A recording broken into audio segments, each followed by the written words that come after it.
कि मैं screen share कर लेता हूँ।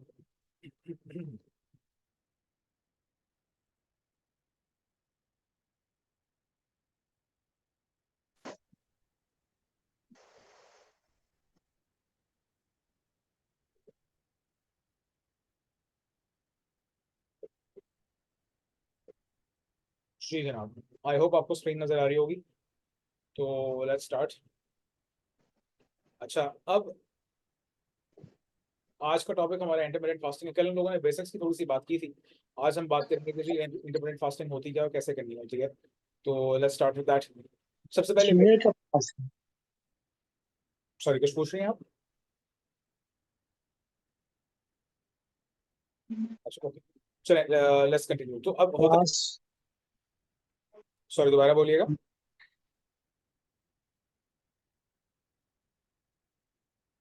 आपको आवाज नहीं आ रही है क्या?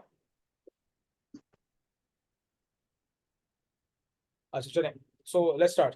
फर्स्ट ऑफ ऑल तो ये कि हमारे अंदर जो ये शुगर का मसला पैदा होता है, उसकी जो बेसिक वजह है वो ये है कि हमारे पास जो हमने जो भी कुछ खाते हैं हम खाने में, उसमें कार्बोहाइड्रेट्स और प्रोटीन और फैट होता है।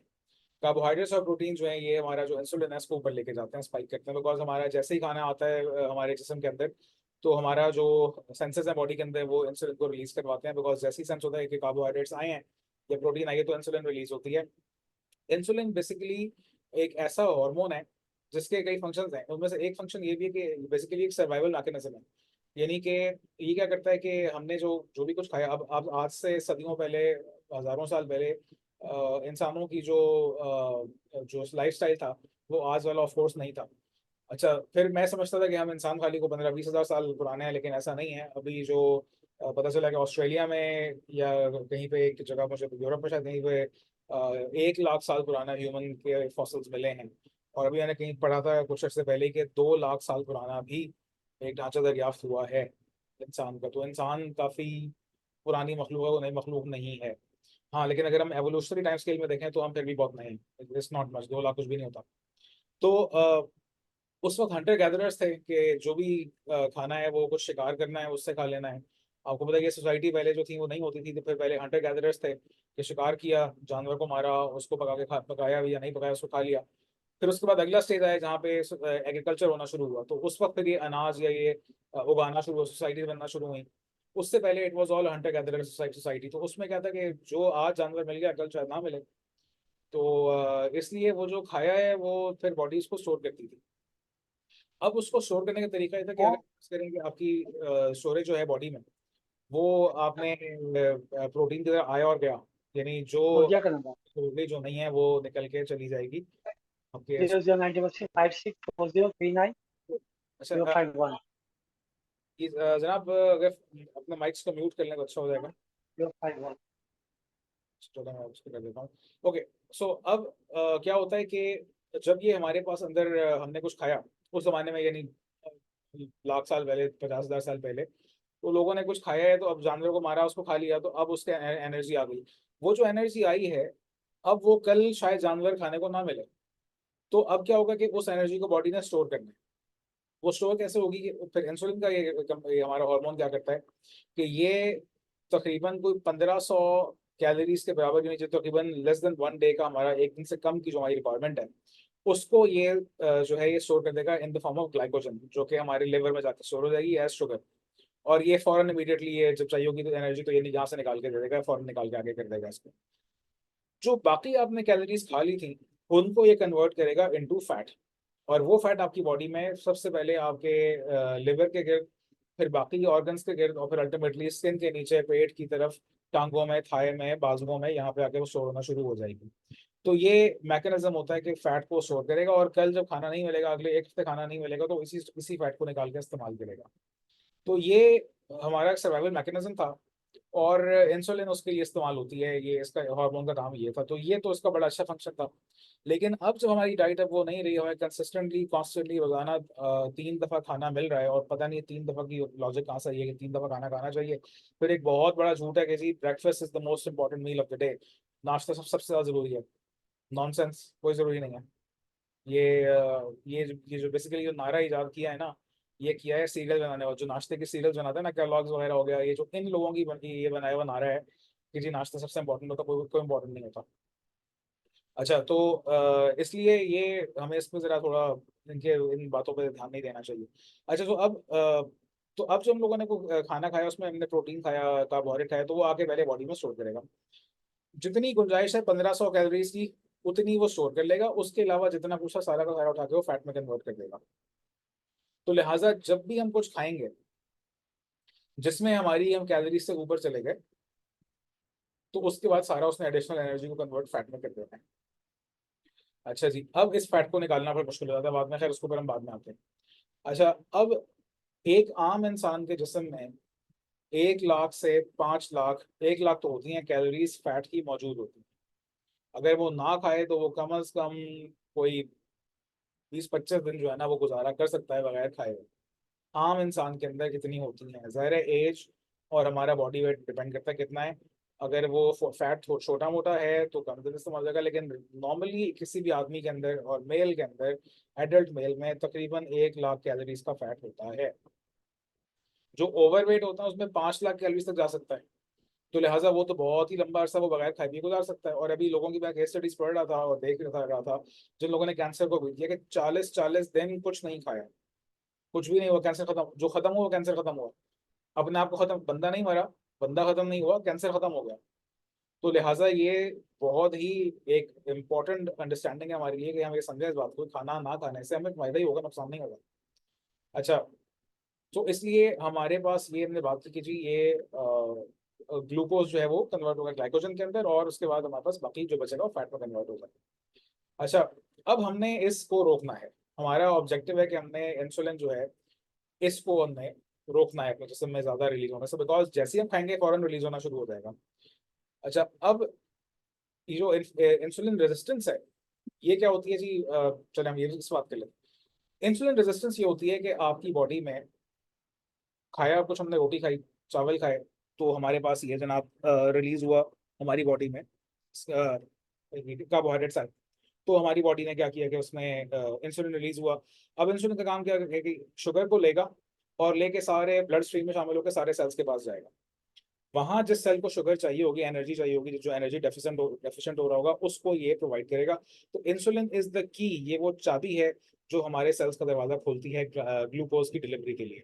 अगर ये ना हो तो हमारे सेल्स ग्लूकोज को एक्सेप्ट नहीं करेंगे, बिकॉज सेल की बाउंड्री है, उसकी दीवार है, उसका दरवाजा है, उसकी चाबी इंसुलिन के पास है।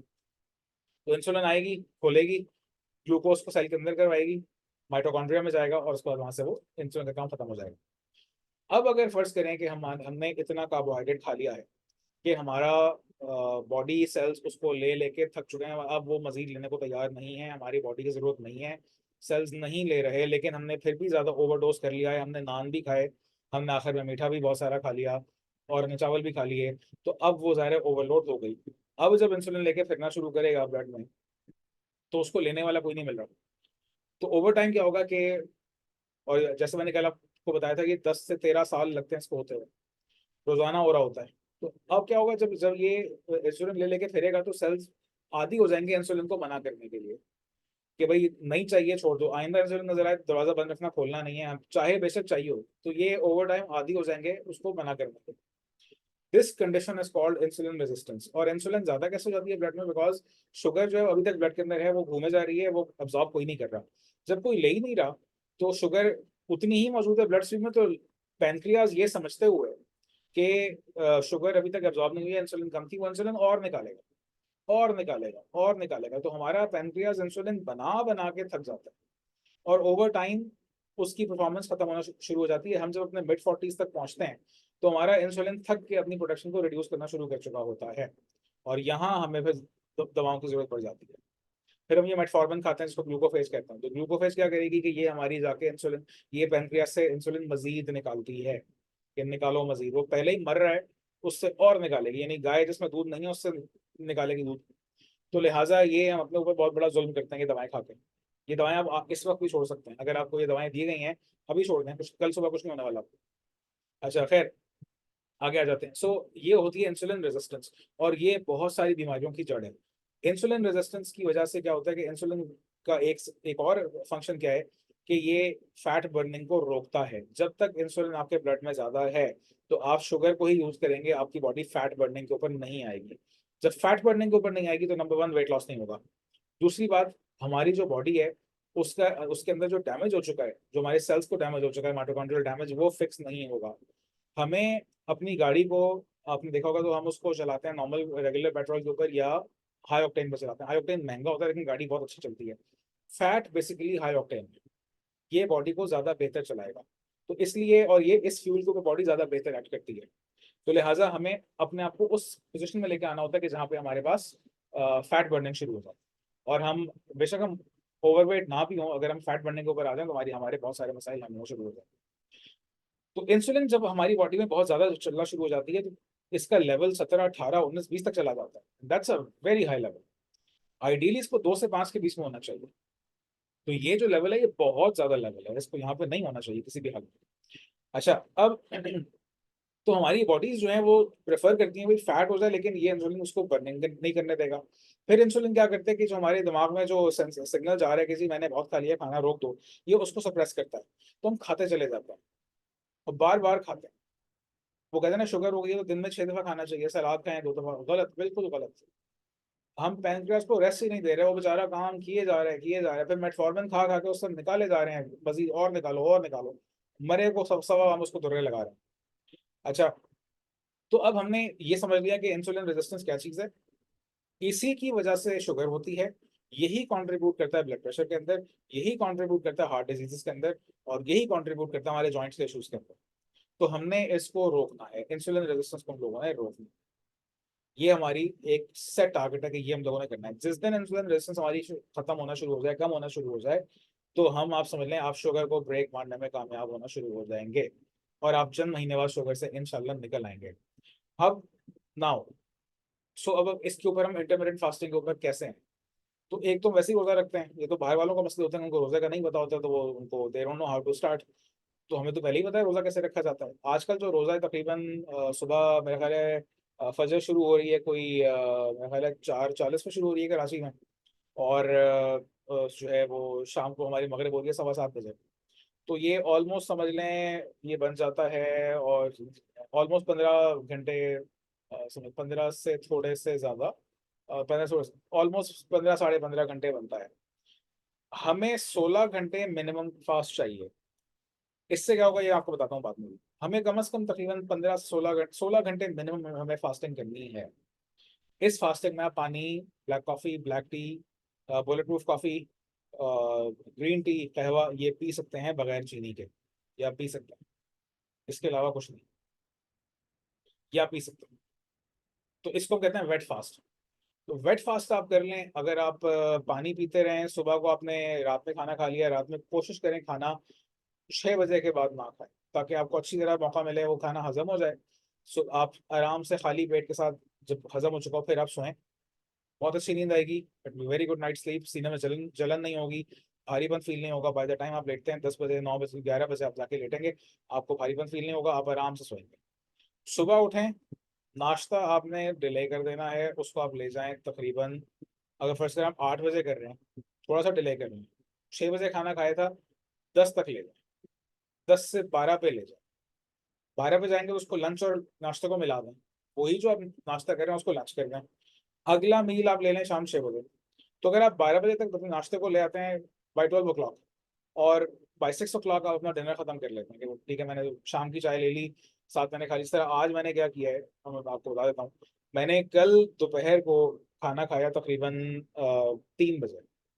उसके बाद मैंने फिर शाम में 1 या 1.5 घंटे के बाद थोड़ा सा मैंने नट्स खा लिया, पता नहीं क्यों खामा खा लिया, नहीं खाने चाहिए थे, खामा खा मैंने अपना टाइम ज़ाया किया।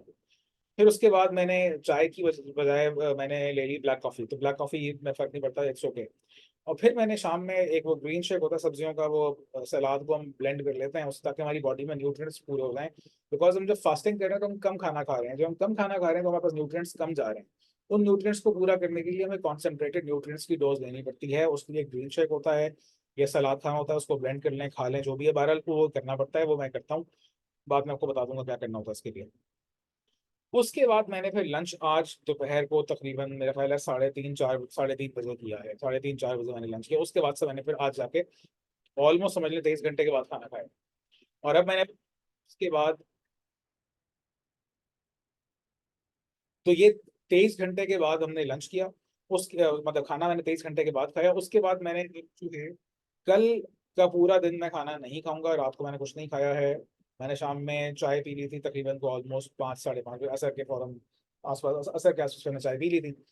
उसके बाद से अब मैंने कुछ नहीं खाना है। अब मैंने आज रात कुछ नहीं खाया, मैं कल सुबह नहीं खाऊंगा, मैं कल दोपहर नहीं खाऊंगा, मैं कल रात में जाके खाऊंगा, शाम या रात में 5 6 बजे। और अगर उससे डिले हो गया तो मैंने वो भी नहीं खाना, फिर मैं अगली सुबह से तक चला जाऊंगा और इसमें कोई मसला नहीं होता। चंद सेकंड की भूख लगती है 2 3 दफा दिन में, उसको आप बर्दाश्त कर लें, हार्डली 30 सेकंड होता है, कुछ भी नहीं होगा, आराम से कर लेंगे। तो ये हमारी इंटरमीडिएट फास्टिंग है। आप इसको अगर चाहते हैं सवाब भी साथ साथ कमा लें तो आप रोजा रखना शुरू कर लें। अगर आप रोजा रख लेंगे तो आपको सवाब भी मिल जाएगा।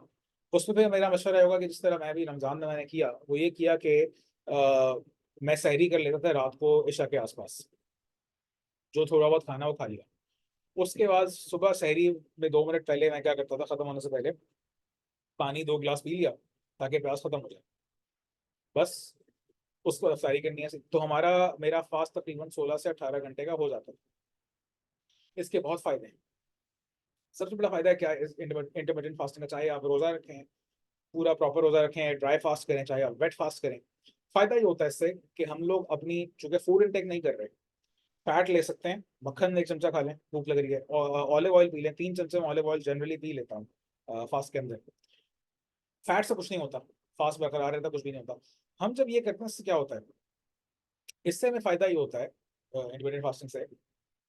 रेहाना साहब मेरा ख्याल है आप अपना वो ऑन कर लें, जो आपका है ना लेफ्ट बॉटम के ऊपर है तो आपको नजर आएगा ऑडियो, वहाँ कनेक्ट कंप्यूटर ऑडियो, वहाँ पे कर लें। बाकियों को आवाज आ रही है?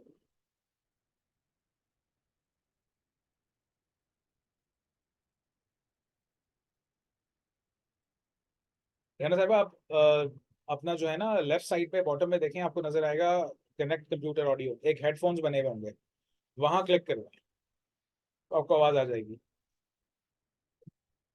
अच्छा, सो मूविंग ऑन सेकंड।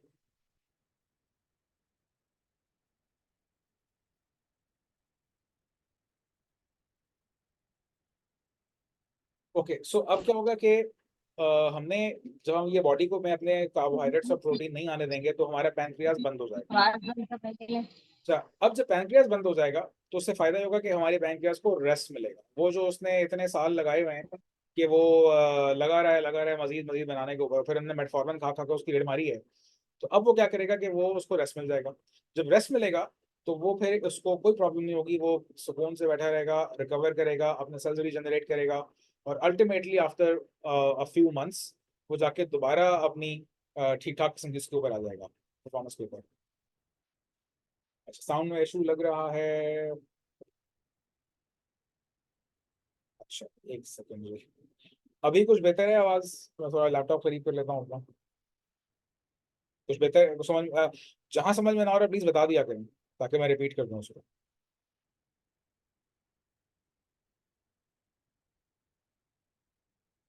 अच्छा जी, ओके,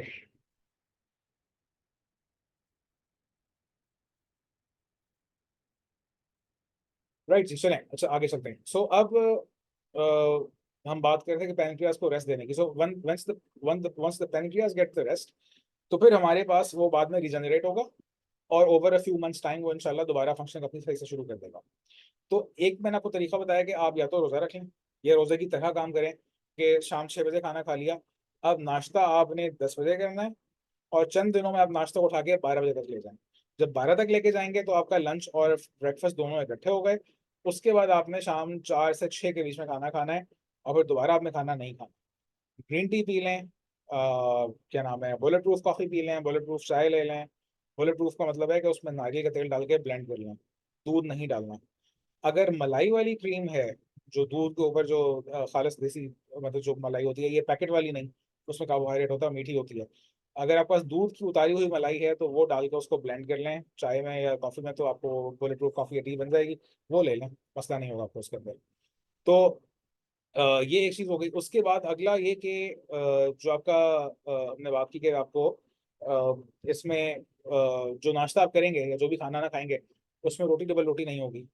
ये ज़हन नशीन कर लें, मैंने आपको कल भी बताया था।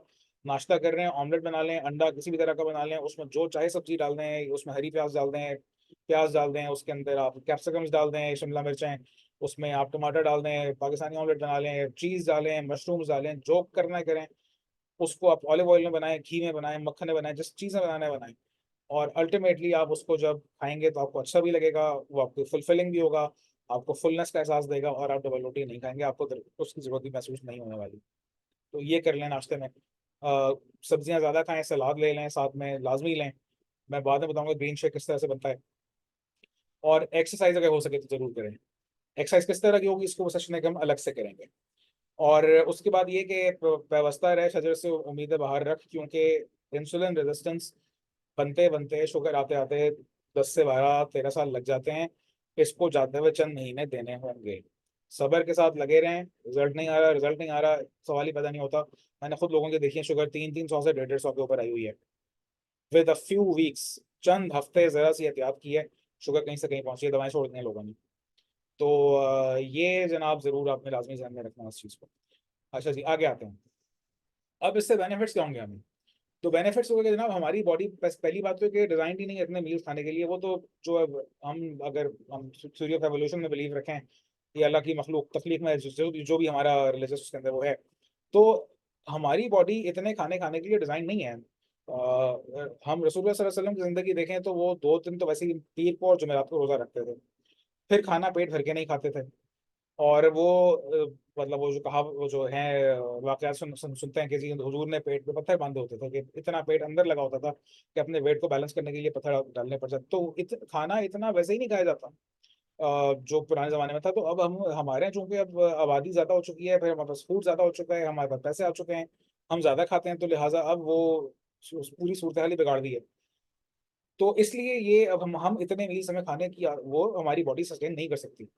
विच इज वाई 32% अकरेंस के साथ पाकिस्तान दुनिया की हाईएस्ट कॉन्सेंट्रेटेड डायबिटिक नेशन है। हम सबसे ज्यादा है दुनिया में, और डायबिटीज में इंडिया भी नहीं है इतना आगे जितने हम लोग हैं पर कैपिटा। तो अब आईएफ क्या करेगा? ये हमें वेट लॉस में हेल्प करेगा, ये हमें फोकस बेहतर करके देगा, हमारा मेंटल फंक्शन मूड सही करेगा। कैसे करेगा? Because once we move to the fat burning phase, हम जब कीटोसिस के अंदर आएंगे, तो हमारे कॉग्निटिव फंक्शन, हमारे बॉडी फंक्शंस बेहतर होना शुरू हो जाएंगे। और जो हम स्लगिश हैं, ढीले बड़े होते हैं, सुस्त हो रहे होते हैं, नींद आ रही होती है, फोकस नहीं हो रहा होता, दिमाग नहीं लग रहा होता, दिल नहीं लग रहा किसी काम में, वो ठीक होना शुरू हो जाएगा। यकीन करें, मैंने 36 घंटे और 48 घंटे जब फास्ट किया है, मुझे कुछ फील नहीं हुआ कि मेरी वीकनेस हो रही है, मेरा सर चकरा रहा है, मुझसे फोकस नहीं हो रहा, मुझसे काम नहीं हो रहा, हाय हाय वो मुझे वीकनेस, कमजोरी फील हो रही है। कुछ भी नहीं होता। जैसे हमारी अम्माएं सोचती हैं ऐसे हो रहा होता होगा, होता कुछ भी नहीं है। सब सुकून से रहते हैं, कुछ मसला नहीं होता। तो हम इंसुलिन रेजिस्टेंस को फिक्स करेंगे इंटरमिटेंट फास्टिंग के जरिए से। और फैट सेल याद रखें उसी वक्त कंज्यूम होगा जब नंबर वन ग्लाइकोजन नहीं होगी, यानी हमारी ग्लूकोज खत्म हो गई होगी अंदर से, तब फैट बढ़ने के ऊपर आएंगे। और इंसुलिन नहीं होगा। अगर इंसुलिन होगा, इंसुलिन क्या करेगा? इंसुलिन की एक और बड़ी गलत हरकत है इंसुलिन की। ये क्या करेगा? अगर ये ज्यादा है ब्लड स्ट्रीम के अंदर आपके, तो ये आपकी फैट की बजाय, अगर फर्स्ट करें कार्बोहाइड्रेट उसने इस्तेमाल कर ली, बॉडी ने कंज्यूम कर ली, खत्म हो गई। 1500 कैलोरीज की वैसे पड़ी थी, ग्लाइकोजन खत्म हो गया, अब मजीद ग्लूकोज चाहिए, है ना? तो ये फैट बर्न नहीं करेगा, ये क्या करेगा कि ये जाके जो आपका मसल्स है ना, उस प्रोटीन को शुगर में कन्वर्ट कर देगा, और वहां से काम निकालेगा। तो ये इंतहाई हमारे लिए बुरी चीज है, इसको इसको लाजमी में नीचे करना पड़ेगा। And fasting is the only way कि आप उसको नीचे कर सकते हैं। कोई दवा नहीं है काम करने के लिए। तो ये अगर हम ये करेंगे तो हमारा स्लो मेटाबॉलिज्म रिपेयर हो जाएगा, और हमारा माइटोकॉन्ड्रियल डैमेज ठीक होना शुरू हो जाएगा। और इसकी एक बड़ी निशानी ये है कि अगर आप इस फेज के अंदर आते हैं तो आपकी भूख खत्म होना शुरू हो जाएगी। तो ये एक this is a very positive sign कि आपको जो भूख की क्रेविंग हो रही है, मीठी क्रेविंग हो रही है, वो खत्म होना शुरू हो जाएगी। फिर आप खाने पे कम खर्चा करेंगे और अच्छा खाना खरीदेंगे। हम क्या खरीदेंगे ये आपको बाद में बताऊंगा। और हम ये अपनी दवाओं को और जो सप्लीमेंट्स हम खा रहे हैं इनको हम रिड्यूस करना शुरू कर देंगे, तो और अपनी ही क्वालिटी ऑफ लाइफ, अपनी फैमिली की क्वालिटी ऑफ लाइफ बढ़ाएंगे। अच्छी चीजें खाएंगे जिनसे हमें, हमारी बॉडी को फायदा होगा, और हमारी फैमिली को फायदा होगा। और ये जो आर्टिफिशियल दवाएं हैं जो हमें एक फायदा देंगी तो चार नुकसान देंगी, उससे हम बाहर निकल आएंगे। तो ये हमारे पास एक इसका बहुत बड़ा फायदा होगा अगर हम इसको फॉलो करना शुरू करते हैं।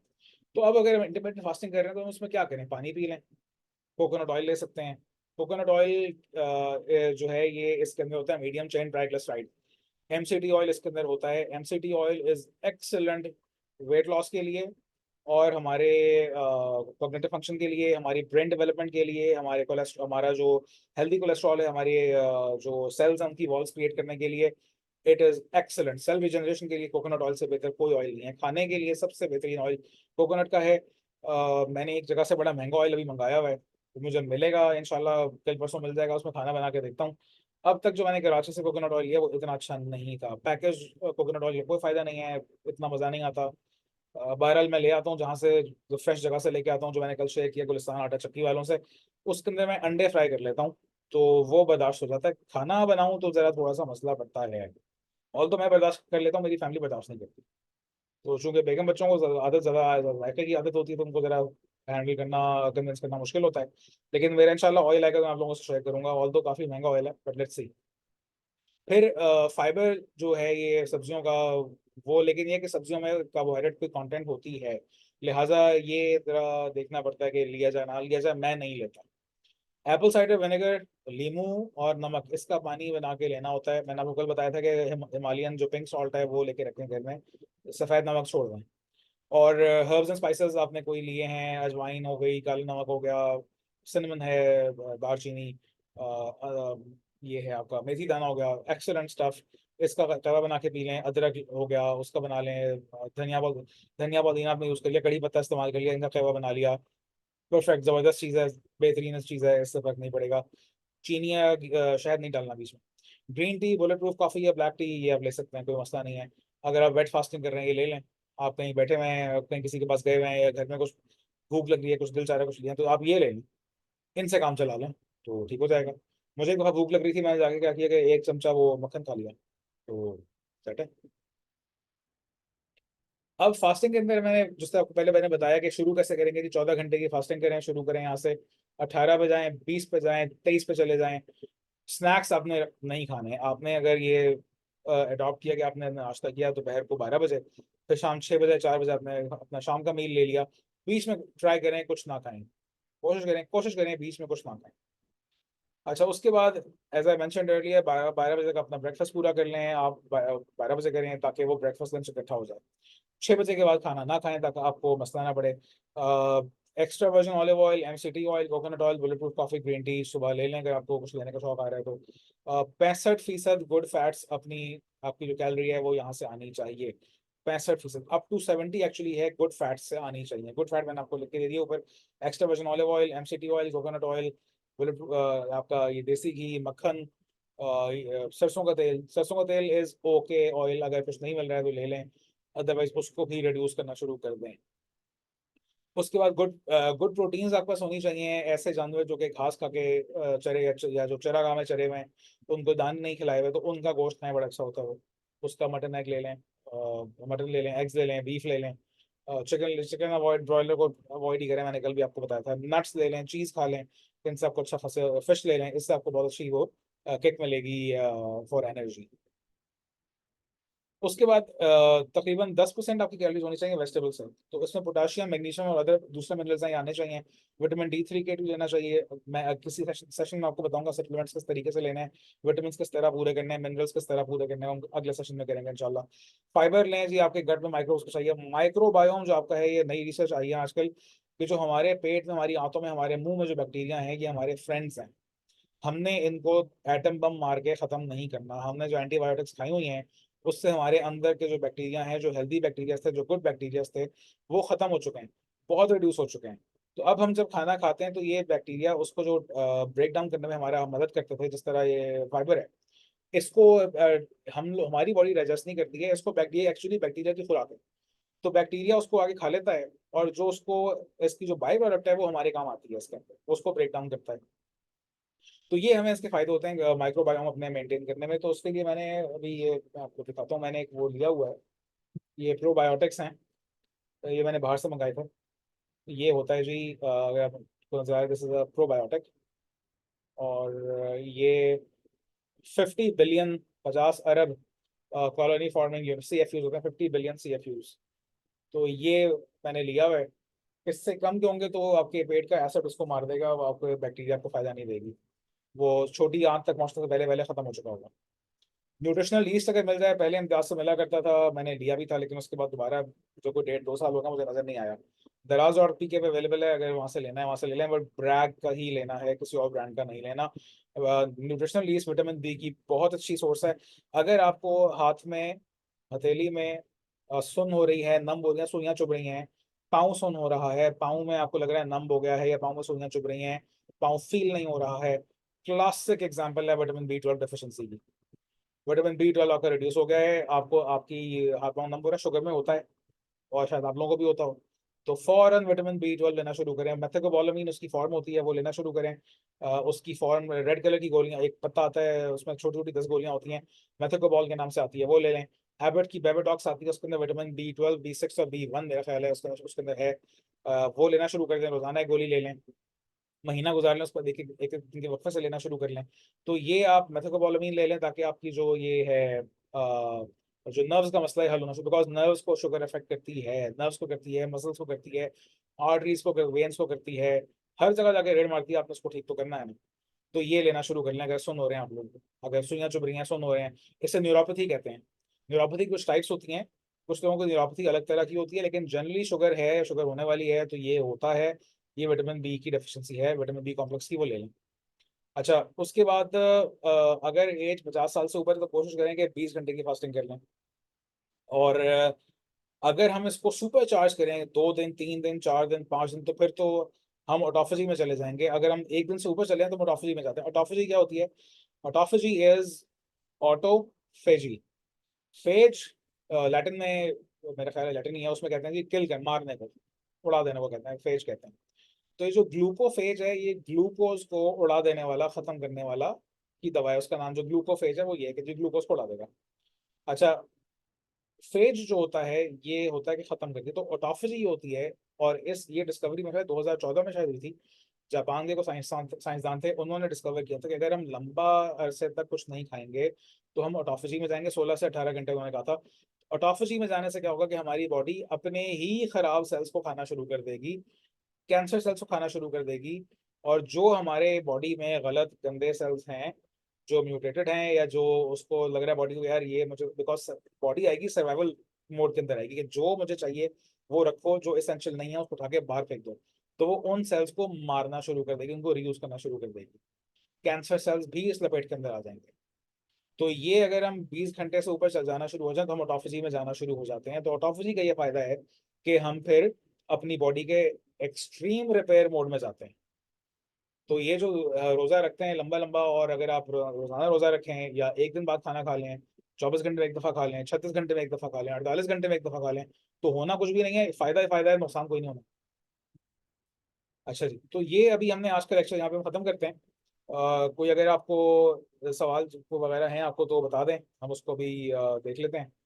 अगर नहीं है तो फिर इंशाल्लाह फिर हम अब जो है वो हम परसों जो है वो हम कन्वीन करेंगे। कल हम नहीं करेंगे, हम एक दिन छोड़ के करना चाहते हैं क्लास को। तो अगर कोई सवाल है या कुछ चीज़ आपने पूछनी है मुझे बता दें।